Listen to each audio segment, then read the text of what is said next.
Still no justice in the case of the 43 Ayotzinapa students, just hours away from the first anniversary of their forced disappearance. Nor have the remains of at least 42 of the students been found. Mexican President Enrique Peña Nieto finally received the parents, pressured by recent reports contradicting the official version. It was the second time they met since the disappearance a year ago. The relatives came out of the meeting with anger and outrage after Peña Nieto rejected all 8 demands they presented to President Nieto. They described him as a cold-blooded person, uninterested in solving the case. They also accused him and his government of continuously lying to them and the media, and condemned him for making useless counter-proposals.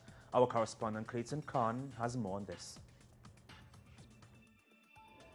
It is nearly the eve of marking the one-year anniversary since the 43 Ayotzinapa students were forcibly disappeared by police in Iguala Guerrero. The parents of the youth continue their protests and actions, holding a 43-hour hunger strike in the Mexican capital.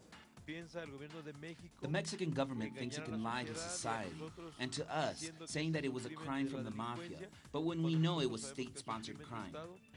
After independent experts refuted the official investigation which focused on organized crime members killing the missing students, Mexico's President Enrique Peña Nieto was pressured to meet with the families.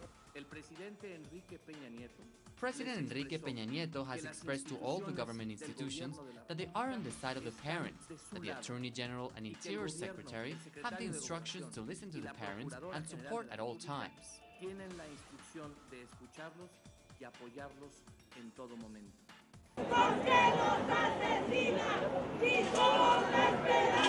The families and their representatives presented a list of demands that in essence call for the authorities to launch a new investigation to be overseen by independent investigators that will find truth and justice in the case, yet they say their petition was not accepted. The 8 points that the parents presented to the President of the Republic, today he has not committed to fulfilling any of them. While the families have had little to no trust with the president's office since the youth were disappeared, they expressed a degree of hope that the meeting with Peña Nieto would provide new advances. Instead, their deception with the authorities has only deepened.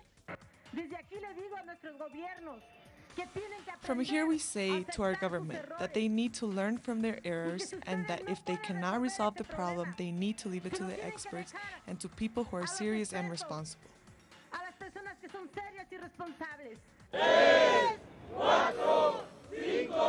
The families will end their hunger strike before Saturday's anticipated mass march in the capital, which will mark the one-year anniversary of the students' disappearance.